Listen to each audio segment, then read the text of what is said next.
நேற்று நமக்கு தெரியும் வந்து +2 ரிசல்ட் வந்து சில நாட்களுக்கு முன்பு ஸ்டேட் போர்டில் வந்தது.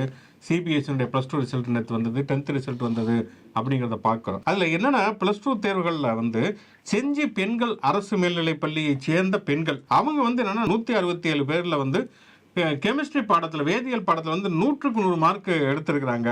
100க்கும் மேற்பட்டவர்கள் 99க்கும் மேற்பட்ட மதிப்பெண்கள் அவர்கள் பெற்றிருக்கிறார்கள். இது எப்படி நடக்கும்? இதெல்லாம் வந்து மோசடி தான். இப்படி தான் வந்து ஊரை ஏமாத்திக்கிட்டு இருக்காங்க அப்படின்னு சொல்லிட்டு தன்னுடைய கருத்துக்களை வந்து ட்விட்டர்ல வந்து ஒரு விரிவாக பதிவு செய்திருக்கிறார் பாஜகவுடைய மாநில துணைத் தலைவர் நாராயணன் திருப்பதி. அதாவது என்னன்னா அரசு பள்ளிகளைச் சேர்ந்த அடித்தட்டு ஏழை மாணவிகள் அவங்க வந்து யாராக இருக்க போறாங்க? அரசு பள்ளியில் படிக்கக்கூடியவங்க யாராக இருப்பாங்க?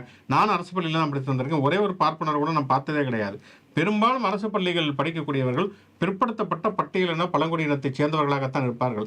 அவர்கள் வந்து படித்து மதிப்பெண்கள் பெற மாட்டார்கள், முறைகேடாகத்தான் மதிப்பெண்கள் பெறுவார்கள் என்கிற தன்னுடைய ஒரு சாதிய வெறியை, ஒரு பார்ப்பன வக்கிரத்தை தன்னுடைய வார்த்தைகளை நாராயணன் திருப்பதி வந்து வெளிப்படுத்தி இருக்கிறார் அப்படிங்கிறத இதன் மூலமாக தெரிய வருகிறது.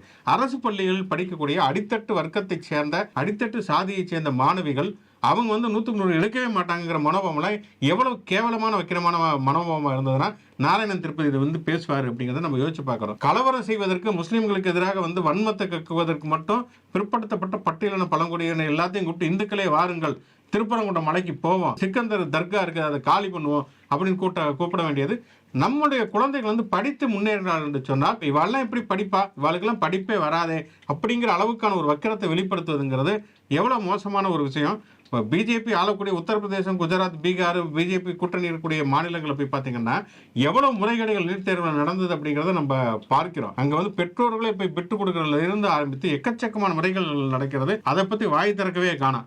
இங்கே ஒரு திராவிட கழகத்துடைய மேடையில் வந்து தாலிங்கிறது பெண்ணடிமை சின்னம்னு அகட்டுனா உடனே வந்து இந்து கலாச்சாரத்தை வந்து இது பண்ணிட்டாங்க, தாலியே அறுக்குறாங்கன்னு சொல்லிட்டு பொய் பிரச்சாரம் செய்ய வேண்டியது. ஆனால் நீட் தேர்வில் வந்து எழுதப்படுறவங்களுடைய தாலியிலிருந்து மெட்டியிலிருந்து மூக்கத்திலிருந்து எல்லாவற்றையும் கலட்டின உள்ளாடைகள் வரைக்கும் கலட்டினால் கூட அப்பெல்லாம் இந்து பண்பாடு இந்து கலாச்சாரம் பற்றி எதையுமே வாய் திறப்பதில்லை இவர்கள் இந்துத்துவவாதிகள்.